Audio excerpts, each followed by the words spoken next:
if you pick up any press release or any news article about a foodborne illness recall, they will tell you what food it was that was recalled. They'll tell you what the bacteria was they're concerned about. They'll tell you about the cases.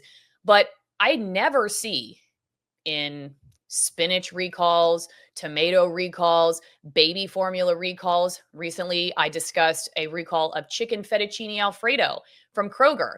In these recalls, you do not see the public health officials or the media add the extra layer of how stupid are these people for consuming these products.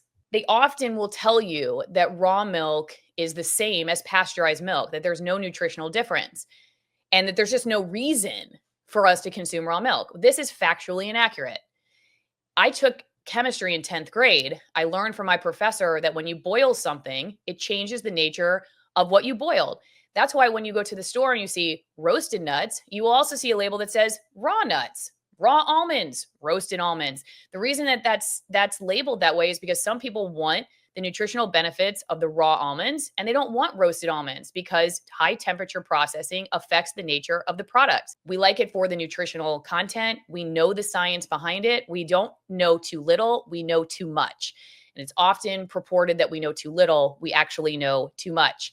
They also often pinpoint this as some kind of political movement or rogue isolationists, anti-establishment. The health movement over the last few decades has swung from being labeled far left to now far right. The one thing that might combine us or unite us politically is that we believe we should have the right to choose what we put in our own bodies and what we should be able to buy from our neighbor who's a farmer. If you can go into a grocery store and buy ultra processed food, which will give you cancer or heart disease in a couple of, decades or less, then I should be able to make the choice to go to my neighbor or to go out to my barn and consume the milk from my own animal. And it's funny because when you read news articles, you'll see experts say.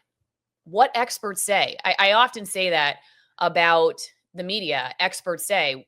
I used to say that. Experts say. What experts? There are a lot of experts out there who are medicine trained, MDs, who believe that raw milk offers great health benefits. And so it's not just experts say that you shouldn't drink raw milk. It is of utmost importance that a person be able to speak, which is why I focused on the First Amendment for so long on this podcast, and be able to feed their family.